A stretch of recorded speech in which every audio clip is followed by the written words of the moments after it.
Pourquoi deux hommes qui se détestent poursuivent en réalité le même objectif? Pourquoi la Ve République n'a jamais été conçue pour digérer ce qui va arriver? Pourquoi gagner 2027, c'est peut-être le piège ultime? Et pourquoi Emmanuel Macron regarde tout ça depuis son bureau avec une attention très particulière? Hello, moi c'est Noah. Ici on décrypte la politique autrement, avec une seule obsession, comprendre ce qui se joue vraiment pour 2027.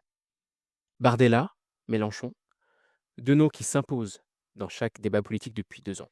Les sondages les placent en tête, les médias les analysent en boucle, et pourtant, une question reste étrangement peu posée. Et si ces deux hommes, qui se détestent, construisaient finalement le même piège? Un piège pour le système politique français, un piège pour la Ve République, et peut-être un piège qui va se refermer sur celui qui le gagne. Commençons par Bardella. Dans les sondages présidentiels, il est premier ou deuxième depuis 2023. Mais ce n'est pas le plus frappant. Le plus frappant, c'est la constante historique derrière lui. Depuis 2002, le RN s'est qualifié au second tour à 3 reprises. En 2002, avec Jean-Marie Le Pen qui élimine Jospin et qui crée le choc. En 2017, avec Marine Le Pen qui est au second tour face à Macron. Et en 2022, où elle y est encore. 3 fois en 20 ans. Et à chaque fois, le reste de la classe politique a été pris de court. Ce n'est pas un accident, c'est une mécanique. Mélenchon, lui, les sondages le donnent classiquement toujours très bas, autour de 10-12% aujourd'hui. Sauf que ce film, on l'a déjà vu. En 2012, il termine à 11,1%. En 2017, les sondages le créditaient de 10-11% à 3 semaines du scrutin. Il finit à 19,6%. En 2022, rebelote. Donné à 13% en janvier, il termine à 21,95% à quelques dizaines de milliers de voix du second tour. 3 fois de suite, les sondages se sont trompés sur lui. 3 fois de suite, il a créé la dynamique en campagne, pas avant. Mais ce que les chiffres ne racontent pas, c'est la logique des acteurs eux-mêmes. Ces deux hommes veulent ce duel, pas par hasard, par calcul. Et la mécanique est simple. S'il y a un candidat centriste au second tour contre l'un d'entre eux, c'est le centriste qui gagne, à tous les coups. Parce que le Front républicain se reconstitue, les reports de voix s'organisent. Mélenchon et Bardella le savent. Donc leur intérêt commun, sans s'être jamais concerté, c'est d'empêcher ce scénario. Comment? En clivant un maximum, en rendant le centre inaudible, en forçant les Français à choisir leur camp avant même le premier tour. Voilà le piège. Deux adversaires qui, en poursuivant chacun leur intérêt, produisent ensemble un résultat que personne d'autre n'a voulu. Une France obligée de choisir entre deux visions qu'elle n'a jamais vraiment plébiscitées séparément. Un piège pour le système politique, un piège pour la Ve République, et comme on va le voir, un piège qui va finir par se refermer sur celui qui gagne. Avant d'aller plus loin, prenons 30 secondes pour regarder ces deux hommes en face, parce qu'il y a quelque chose d'ironique dans ce duel. Bardella et Mélenchon sont construits sur le même terreau. Tous deux parlent aux oubliés de la mondialisation. Ces territoires périphériques, ces classes populaires qui ont subi la délocalisation, la précarisation, la métropolisation. Tous deux portent une défiance radicale des élites et des institutions. Tous deux ont compris avant les autres que YouTube et TikTok comptaient plus que les journaux télévisés pour toucher leur électorat. Tous deux veulent protéger, l'un contre l'immigration, l'autre contre les accords de libre-échange du type Mercosur. Tous deux redistribuent. Tous deux sont souverainistes contre un cadre européen libéral qu'ils jugent illégitime. Ce n'est pas un accident, c'est une fracture. Mais là s'arrête la ressemblance. Parce que sur le fond, ces deux hommes proposent deux Frances radicalement incompatibles. D'un côté, la nouvelle France, de Jean-Luc Mélenchon, diverse, ouverte, universaliste. De l'autre, la France identitaire, de Jordan Bardella, enracinée, qui vit le changement culturel comme une menace existentielle. Ces deux Frances coexistent depuis des années sans vraiment se parler. Ce duel va les mettre face à face sous les projecteurs, et c'est précisément ce clivage-là, pas l'économie, pas l'Europe, qui structurera le second tour. J'ai d'ailleurs déjà fait une vidéo là-dessus, je vous invite à aller la regarder. Et qui rendra ce piège particulièrement difficile à désamorcer? Justement, est-ce que quelqu'un peut encore le faire? Honnêtement, il y a des scénarios qui existent, et on va les passer en revue ensemble. Il y a 3 scénarios. Premier scénario, un accident de parcours, une bourde personnelle majeure qui disqualifie l'un des deux. un scandale financier, une phrase de trop. Et ça arrive. Et les équipes adverses, ainsi que les médias, le cherchent activement. Et l'histoire récente est pleine de ces accidents qui ont tout changé. Strauss-Kahn, en 2011, donné favori absolu contre Sarkozy, éliminé en une nuit par un scandale à New York. Fillon, en 2017, favori de la droite, emporté par le Penelope Gates à quelques semaines du scrutin. Et Marine Le Pen, en 2017, présente au second tour, détruite par un débat raté face à Macron qui a durablement ancré l'image d'une candidate non présidentiable. Ces trois exemples disent la même chose. En politique, un seul moment peut tout effacer. Deuxième scénario, un événement externe majeur qui rebat les priorités des Français. Une crise économique brutale, un conflit qui s'étend. Et l'histoire montre que ces événements externes peuvent tout rebattre en quelques jours. George W. Bush en est l'exemple le plus frappant. À l'été 2001, sa présidence est déjà fragile, sa popularité en berne. Le 11 septembre 2001 change tout. Du jour au lendemain, la priorité des Américains bascule entièrement. Et Bush remporte 2004 sur un agenda sécuritaire que personne n'anticipait 3 ans plus tôt. Mais on ne peut pas construire une stratégie politique sur l'espoir d'une catastrophe. Troisième scénario, le plus sérieux, une recomposition politique qui produit un troisième candidat crédible. Et là, contrairement aux deux premiers, on ne parle plus d'accident ou de catastrophe. On parle d'un choix politique délibéré, d'une volonté collective de refuser ce piège. Et c'est le seul scénario où les acteurs ont vraiment la main. Alors, regardons ce qui est possible. 3 options que je vous présente. Première option de recomposition, Reconquête plus l'aile droite des LR. Ils proposent moins d'impôts, une immigration dure, un conservatisme assumé. Ils sont cohérents idéologiquement. Crédibles pour 2032, par contre, pas pour 2027. Ils n'ont pas assez de temps pour construire une dynamique autonome. Deuxième option, la gauche radicale hors LFI plus les LFistes prêts à tourner la page Mélenchon. C'est un scénario qui est ambitieux et c'est le seul vraiment pertinent pour la gauche. La stratégie d'Autain, Ruffin, Tondelier est ici chirurgicale. Pas une confrontation frontale avec LFI, quelque chose de beaucoup plus subtil. Créer une distinction publique entre Mélenchon d'un côté et certains élus LFI de l'autre. Des figures LFI comme François Pickman à Toulouse, jugé fréquentable, raisonnable, capable de porter une vraie gauche de rupture sans le bruit et la fureur. Après les municipales de 2026, certains responsables de gauche ont clairement fait cette distinction publiquement. Le message aux militants LFI, votre chef, c'est un boulet, mais pas votre projet. L'objectif final, incarner une gauche radicale sur le fond, mais sans le clivage Mélenchon, sans le repoussoir, sans les phrases qui font fuir la moitié du pays. LFI sans Mélenchon en somme. C'est une stratégie cohérente, mais à date, Mélenchon contrôle l'appareil de façon quasi totale et aucune scission visible ne s'est produite pour l'instant. Troisième option, centre des LR, plus la Macronie, plus l'aile droite de la gauche. Je parle ici d'Édouard Philippe, de Glucksmann, d'Hollande. C'est le scénario structurellement le plus crédible pour être au second tour, mais il a 2 problèmes majeurs. Le premier, beaucoup trop de candidats potentiels, pas encore de leader qui s'impose. Édouard Philippe, Glucksmann, Darmanin existent tous les 3 simultanément dans cet espace, et aucun n'a encore écrasé les autres. Second problème majeur, et c'est le plus profond, ces gens-là ont de vraies divergences programmatiques. Sur l'Europe d'abord.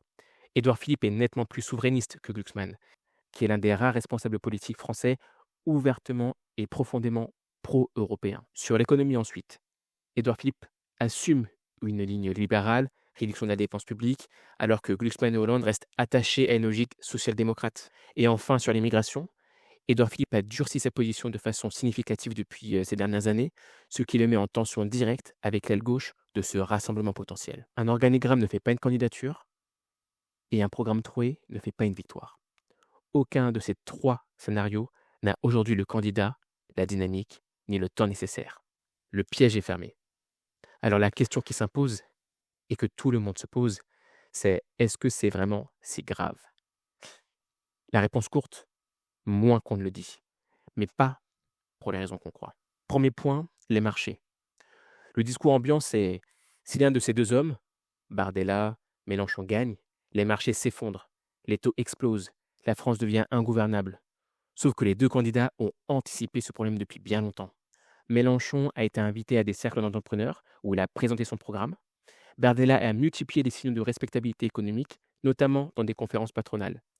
Aucun des deux ne veut une crise des marchés le soir de son élection. Ce serait signer son propre échec avant même d'avoir commencé. La panique des élites économiques est réelle, mais elle est aussi en partie performative. Deuxième point, l'exemple Meloni.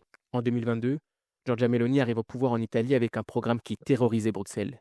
2 ans plus tard, elle n'a pas quitté l'euro, elle n'a pas dynamité les traités européens, elle a maintenu le cap sur l'Ukraine malgré ses alliés d'extrême droite. Pourquoi? Parce que le cadre institutionnel européen, la BCE, les traités, les marchés obligataires, contraint les marges de manœuvre bien au-delà de ce que les campagnes électorales laissent croire. Ce cadre s'applique à Paris exactement de la même chose. Sur l'économie, le président français, Bardella ou Mélenchon, est moins souverain qu'il ne le dit pendant la campagne. Troisième point, le moment démocratique. Et il faut dire quelque chose qui va sans doute déranger. Ce duel serait probablement un moment démocratique fort, moins d'abstention, 2 projets clairement identifiés, un vrai choix de société. Après des années de ni droite ni gauche, de UMPS, après des campagnes construites sur le flou programmatique et la peur de l'adversaire, les Français sauraient enfin pourquoi ils votent. Pas seulement contre qui, et ça, ce n'est pas rien. Et c'est là que le piège se retourne. Sur l'économie, on voit qu'il y a des garde-fous. En revanche, sur le régalien, il n'y en a pas.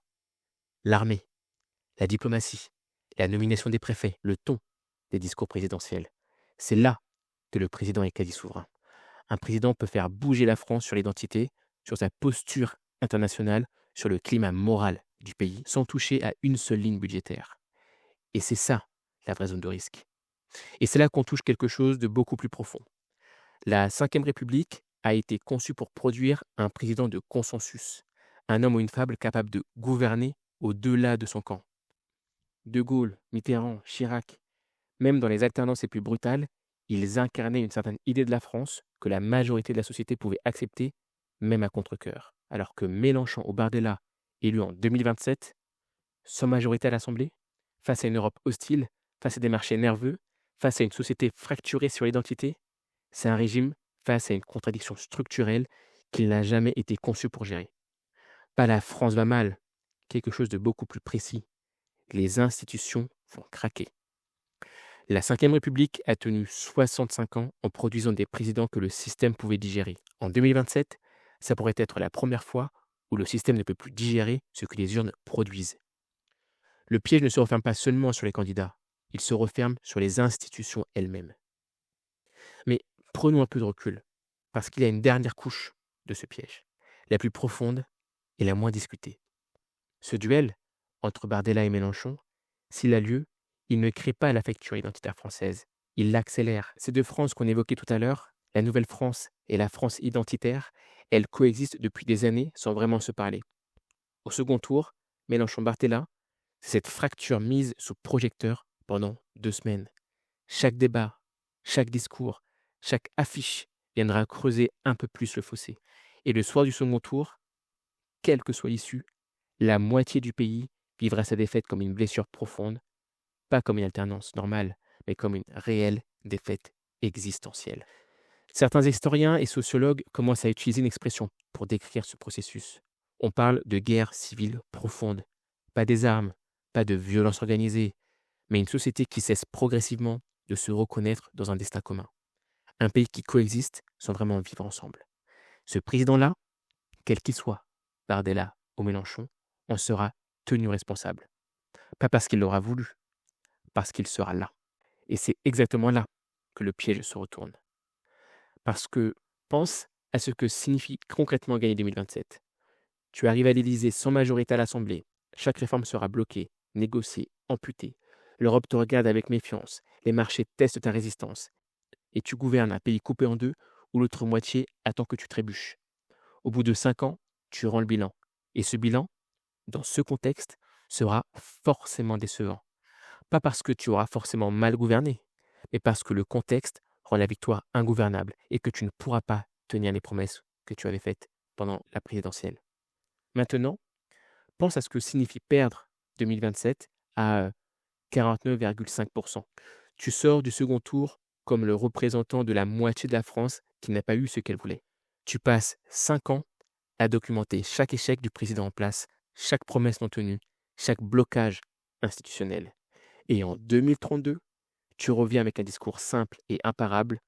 Vous avez vu ce qui se passe quand le président n'a pas les mains libres. Cette fois, donnez-moi une majorité claire et j'y renverse vraiment la table. Le président de 2027 sera empêché, le président de 2032 sera libéré. C'est le calcul le plus froid, le plus rationnel, le plus cynique de la politique française. Chirac l'a fait. Il perd en 88 face à Mitterrand, il revient en 95 et gouverne. Gagner 2027, c'est peut-être le piège ultime. Perdre 2027, c'est peut-être le meilleur investissement politique pour 2032. Le piège ne se referme pas sur la France, il se referme sur celui qui gagne. Et c'est là qu'on est obligé de mentionner un nom qu'on a soigneusement évité jusqu'ici. En 2032, il y aura quelqu'un d'éligible, quelqu'un qui n'a jamais perdu une seule élection de sa vie. Ni le premier tour en 2017, ni le second tour, ni sa réélection en 2022. Quelqu'un qui aura 60 ans en 2032, qui connaît les institutions de l'intérieur mieux que quiconque, et qui regarde ce qui se passe depuis son bureau avec une attention très particulière. On parle d'Emmanuel Macron. Le piège de 2027, il a peut-être construit, lui aussi. Alors ce piège, qui a vraiment tendu? Bardella y a contribué, en faisant évidemment avec Marine Le Pen du RN un parti présentable, discipliné, patient. En 20 ans, l'extrême droite française est passée du cordon sanitaire absolu à la normalité de son agir. C'est un travail de fond et il faut le reconnaître. Mélenchon aussi y a contribué, mais d'une façon beaucoup plus ambivalente. Et c'est là que je voulais être honnête. Mélenchon, il a fait quelque chose de remarquable. Dans un paysage de gauche en ruine après le quinquennat Hollande, avec la loi travail, avec les 49.3, avec la trahison du programme de 2012, Mélenchon, il a rallumé la flamme. Il a redonné de l'espoir à des millions de gens qui avaient arrêté de voter, arrêté de croire. 21,95% en 2022, à quelques dizaines de milliers de voix du second tour. C'est immense. Il a prouvé qu'une gauche de rupture pouvait exister et mobiliser. Mais quelque chose a grippé. À force de cultiver le clash, d'incarner la radicalité jusqu'à la caricature, Mélenchon est devenu le problème qu'il dénonçait. Un personnage plus grand que les idées, un repoussoir aussi puissant qu'un aimant. Aujourd'hui, il repousse plus qu'il ne fait adhérer. Et la gauche s'est retrouvée prisonnière de lui, incapable de le dépasser, incapable de s'en passer. Et c'est là que le piège a une troisième dimension. Parce que ce duel probable, Mélenchon-Barthella, ce piège qui se referme, c'est aussi le résultat d'un échec. L'échec de la gauche à produire autre chose. Regarde à droite du centre. Les noms s'accumulent. Philippe, Attal, Darmanin, des gens qui font présidentiable, qui rassurent, qui incarnent quelque chose. À gauche du centre, le vide, le néant. Personne pour porter une vraie rupture sans le bruit et la fureur. Ni le replâtrage hollandais qui a trahi, ni la radicalité clivante qui enferme. Entre la trahison tranquille et la radicalité qui fait fuir, personne n'a eu le courage de tracer une troisième voie. Une gauche de rupture sur le fond, mais sans le personnage clivant, sans les phrases qui ferment les portes avant même qu'elles s'ouvrent. Mélenchon n'est pas le problème de la gauche, et en est le révélateur, et peut-être l'aveu d'échec. Alors oui, ce duel va probablement avoir lieu. Le piège va se refermer. Et ce jour-là, la vraie question ne sera pas Bardella ou Mélenchon. La vraie question sera pourquoi la gauche n'a-t-elle jamais trouvé quelqu'un capable de vouloir changer la France sans la couper en deux? Cette question, on n'y a pas encore répondu. Ce sera peut-être le sujet d'une prochaine vidéo. Si cette analyse t'a intéressé, ou si tu n'es pas d'accord avec moi, dis-le moi dans les commentaires. C'est exactement ce genre de débat qui me donne envie de continuer. Et si tu veux suivre la suite, notamment la prochaine vidéo, abonne-toi et on se retrouve très vite.